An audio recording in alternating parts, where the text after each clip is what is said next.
গতকালকে একজন গাঁজা যারা খায়, এই যে মাজারওয়ালারা যারা আছে, তাদের একটা সেমিনার হয়েছে। গতকালকে সেমিনার হয়েছে। সেমিনার হওয়ার সময় একজন মুরব্বী, হয়তোবা ওই টিমের লিডার হতে পারে, সেমিনারের কোনো ব্যক্তি। চ্যানেলটি সাবস্ক্রাইব করে আমাদের সঙ্গেই থাকুন। সে তো অতটা বোঝে নাই, আগেকার মানুষ হয়তোবা মিডিয়া টিডিয়া থাকে, এগুলা বোঝে নাই। সরাসরি বলছে, যদি মাজারগুলাতে গাঞ্জা না থাকে 20টা লোকও খুঁজে পাওয়া যাবে না।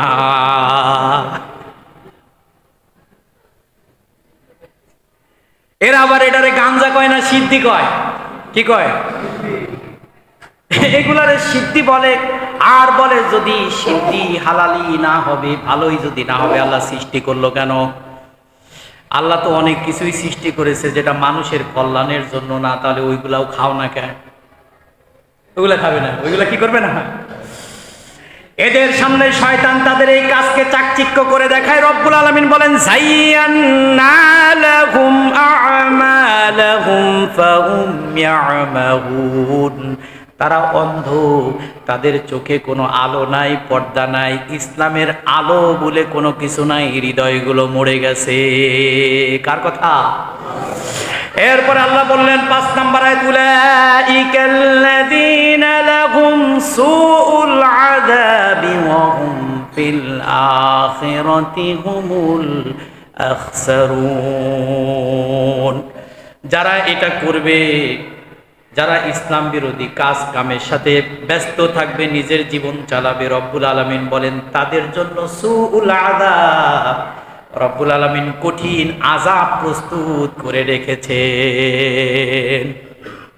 সেই আযাব কেমন হবে? ওয়াকুদুহান নাস ওয়াল হিজারা, ওয়াকুদুহান নাস ওয়াল হিজারা। সেই আযাব হবে আগুনের আযাব, যে আগুনটা রব্বুল আলামিন 50,000 বছর, 50,000 বছর আল্লাহ রব্বুল আলামিন সেটারে তাপ দিয়েছে। তাপ দেওয়ার পরে সেটা কালো বর্ণ হয়েছে। আরো 50 বছর ওটাকে তাপ দিয়েছে, সেটা সাদা বর্ণ হয়েছে। আরো 50 বছর তাপ দিয়েছে, সেটা কালো বর্ণ হয়ে লাল বর্ণ হয়েছে। এই আগুন দিয়ে ওয়াকুদুহান নাস ওয়াল হিজারা, জ্বালাবে কি দিয়ে? রব্বুল আলামিন বলেন এই জ্বালানোর পাতেই হবে দুইটা। আমরা আগুন জ্বালাই কাঠ দিয়া, গ্যাস দিয়া, কেরোসিনের তেল দিয়া জ্বালাই, তাছাড়া আগুন জ্বলবে?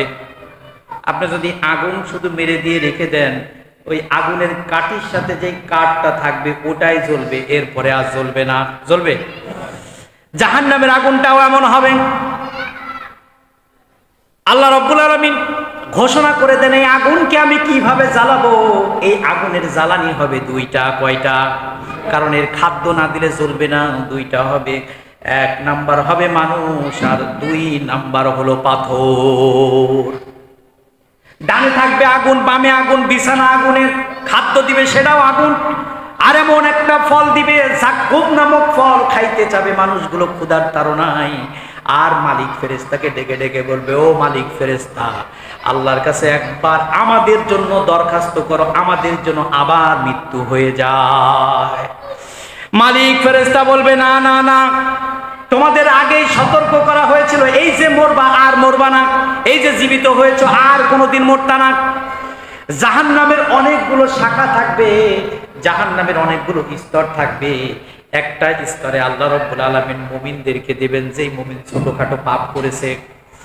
এই ছোটখাটো পাপ করা মুমিন যখন তার সাজা, জেলখানা সাজার মেয়াদ যখন শেষ হয়ে যাবে, শেষ হওয়ার পরে রব্বুল আলামিন জাহান্নামের ভিতরে যখন সকলের সুপারিশ শেষ হয়ে যাবে, হাসরের ময়দানে নবীরা সুপারিশ করবেন, শহীদরা সুপারিশ করবেন, স্বামী স্ত্রীর জন্য সুপারিশ করবেন, নবী আম্বিয়া আলাইহিস সালাম রাসূলরা সুপারিশ করবেন। সুপারিশ শেষ হয়ে যাবে, রাসূল বলবে তোমাদের আল্লাহ বলবে তোমাদের সুপারিশ শেষ। সবাই বলবে সুপারিশ শেষ হয়ে গেছে। আল্লাহ বলবে আমার সুপারিশ আছে। রব্বুল আলামিন জাহান্নামের ভিতরে রহমতের হাতখানা ঢুকিয়ে দিবেন। ঢুকিয়ে দেওয়ার পরে যতগুলো মানুষ আছে একবারে উঠাই ফেলবেন। উঠানোর পরে এই মানুষগুলো পোড়া কয়লার মতো থাকবে। এই মানুষগুলাকে জান্নাতের ঠিক একটা পাশে আবে হায়াত নামক একটা কাউসারের পানি, এই পানির ভিতরে চুবাবেন। রাসূলুল্লাহ বলেন কোন শ্যাওলার উপরে কোন বীজ যখন বপন করা হয়, বীজগুলা যেমন অঙ্কুর হয়, এই মানুষগুলোর দেহগুলো এমন ভাবে অঙ্কিত হয়ে যাবে। মানুষগুলার কপালের উপর একটা সিল মারা থাকবে, স্পেশাল গেস্ট, স্পেশাল সুপারিশ প্রাপ্ত আল্লাহর পক্ষ থেকে জান্নাতের ভিতরে তাদেরকে ঢোকানো হবে। আর সকলের কপালের উপর একটা সিল থাকবে, আল্লাহর পক্ষ থেকে সুপারিশ প্রাপ্ত। একজন দাঁড়ায় থাকবে, একজন জান্নাত জাহান্নামের মাঝখানে একজন ব্যক্তি দাঁড়ায় থাকবে।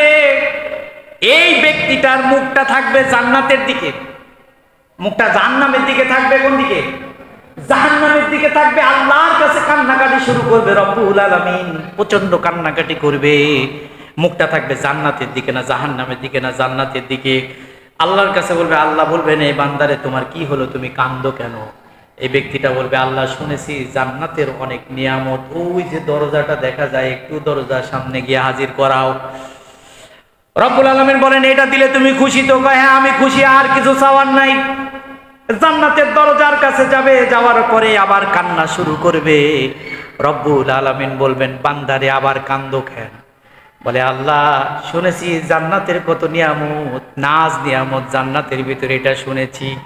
আমারে যদি একটু জান্নাতের দরজাটা খুলে দেন আমি খুশি হয়ে যাই। রব্বুল আলামিন বলেন, বান্দা তুমি খুশি হবা? বলে, হ্যাঁ খুশি হব। জান্নাতের দরজা খুলে দিবে। জান্নাতের ভিতরে নিয়ামতগুলো দেখে বান্দা খুশিতে আত্মহারা হয়ে যাবে, আত্মহারা হয়ে কান্না শুরু করবে, খুশির কান্না। রব্বুল আলামিন বলবেন, আবার কান্দো কেন? বলে, রব্বুল আলামিন ওই জাহান্নামের আর জান্নাতের মাঝামাঝি জায়গা থেকে জান্নাতের কাছে নিয়ে আসছো, দরজার কাছে নিয়ে আসছো, দরজা খুলে দিয়েছো, একটু আমাদের দরজা দিয়ে ভিতরে ঢুকাও। সুবহানাল্লাহি বিহামদিহি। ভিতরে ঢুকাবে। আল্লাহ রব্বুল আলামিন ভিতরে ঢুকানোর পরে আবার কান্নাকাটি শুরু করবে। শুরু করার পরে বলবে, তুমি কান্দো কেন? বলে, যার যার ঘর সব কিছু তো নিয়ে এনেছে, আমার তো কিছুই নাই। রব্বুল আলামিন বলেন, পৃথিবীতে যত বড় পৃথিবী তার সমান 10টা পৃথিবী সমান তোমার একটা জান্নাত দান করে দিলাম। জাহান্নামবাসীরা কান্নাকাটি শুরু করবেন। জান্নাতবাসীদের কাছে একটু পানি চাবে, একটু ফল চাবে, একটু পানি চাবে, একটু শরবত চাবে, ফল চাবে। জাহান্নামবাসীদের জন্য, জান্নাতবাসীদের চোখের দিকে জান্নাতবাসীরা জাহান্নামবাসীদের এই কথাই সাড়া দেবে না। মুনাফিকদেরকে এমন ভাবে ফেলা হবে, রব্বুল আলামিন স্পেশাল ভাবে মুনাফিকের কথাটাই বেশি বলেছেন। মুনাফিক মুসলমান না কাফের? মুনাফিক মুসলমান না কাফের? ওকে চুপ থাকতে বলেন। মুনাফিক হলো মুসলমান, মুনাফিক কখনো কাফের হতে পারে না। এই মুনাফিকদের জন্য বলেন, রাসূলুল্লাহ হাদিসের ভিতরে বলেন, এদেরকে একটা প্যাকেট করা হবে, সিন্দুকের ভিতরে ঢুকানো হবে। সিন্দুকটা হবে লোহার। এই লোহার সিন্দুকে ঢুকানো হবে। ঢুকানোর পরে তাকে জাহান্নামের ভিতরে নিক্ষেপ করা হবে। রাসূলুল্লাহ কোনো একদিন সাহাবীদের নিয়ে মসজিদে নববীতে বসে আছেন, হঠাৎ করে একটা শব্দ হলো। ঠক করে একটা শব্দের পেলেন রাসূলুল্লাহ। শব্দ পাওয়ার পরে সাহাবীদেরকে প্রশ্ন করলেন, সাহাবীরা রে এই শব্দটা কি জানো? বলে, না জানি না। রাসূলুল্লাহ বলেন, এই শব্দটা হলো আজ থেকে 70 বছর আগে আল্লাহ রব্বুল আলামিন একটা পাথর নিক্ষেপ করেছেন, যেটা জাহান্নামের তলদেশে পৌঁছাতে 70 বছর সময় লেগেছে। মুনাফিকদেরকে ফেলা হবে, এমন জাহান্নামের তলদেশে চলে যাবে, একবারে নিচে। আমি উদাহরণ দিয়ে বলেছিলাম, এই 3 তলা মসজিদ যদি ধসে পড়ে, ধসে পড়ার পরে উপরতলা আলা যারা একবারে ছাদে থাকবে তারা ভালো থাকবে না, নিচতলারা সেটকে যাবে। নিচতলারা একবারে সেটকে অবস্থা খারাপ হয়ে যাবে। মুনাফিকদের যখন জাহান্নামে ফেলা হবে, তার উপরে আরো জাহান্নামবাসী থাকতে থাকতে মুনাফিকরা নিচতলা একেবারে মানুষের পায়ের তলায় পিষ্ট হয়ে আরো কষ্ট ভোগ করবে। এই জন্য প্রিয় ভাইরা আমার, রব্বুল আলামিন ঘোষণা করেন, যারা এই জমিনে আমার দ্রোহিতা করেছো, আমার বিরোধিতা করেছো, তাদের জন্য কঠিন শাস্তি আমি রেখেছি। আর সেই শাস্তিটা প্রচলিত করব আমি 2টা জিনিস দ্বারা, একটা হলো মানুষ আর একটা হলো পাথর। ওয়াকুদুহান নাসু ওয়াল হিজারা। রব্বুল আলামিন আরো বলেন, ওয়াহুম বিল ফিল আখিরাতি হুম আকসারুন। যারা এই জমিনে কোরআনের বিরোধিতা করেছো, হাদিসের বিরোধিতা করেছো, নামাজ পড়ো নাই, রোজা রাখো নাই, হজ করো নাই, মিথ্যা কথা বলেছো, ওজনে কম দিয়েছো, সুদ খেয়েছো, ঘুষ খেয়েছো, তাদের জন্য কাল কিয়ামতের ময়দানে কোনো কিছুই থাকবে না। তাদের আমল নামায় কিছুই থাকবে না, আমল নামা ক্ষতিগ্রস্ত হয়ে যাবে।